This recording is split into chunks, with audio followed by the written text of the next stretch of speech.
పర్యాయ పదం అన్నప్పుడు ఒక పదానికి వేరువేరు సందర్భాలలో కూడా అనేక సందర్భాలలో కూడా ఒకటే అర్థం గనక ఉన్నట్టయితే అది పర్యాయ పదం. అంటే ఏ సందర్భంలో ఉన్నా అదే అర్థంతో ఆ పదం వినియోగించబడుతుంది.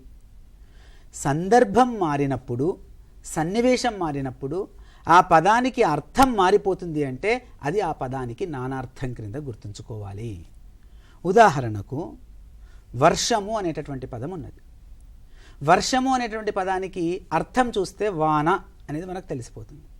సందర్భానుగుణంగా వర్షము అనే పదానికి అర్థం సంవత్సరము అనేది కూడా మనకు ఉన్నది. కాబట్టి ఇక్కడ సంవత్సరము వాన అనే రెండు పదాలను పేర్కొంటే అవి నానార్థాలు అవుతాయి. సంవత్సరము ప్లస్ అబ్ధి అని కనుక పేర్కొన్నట్టయితే, ఆబ్దికము అని పేర్కొన్నట్టయితే అవి మళ్ళీ పర్యాయ పదాలు అయితే సంవత్సరాన్ని సూచిస్తాయి. కాబట్టి సందర్భం మారినప్పుడు అర్థం మారిపోయినట్టయితే అది నానార్థం.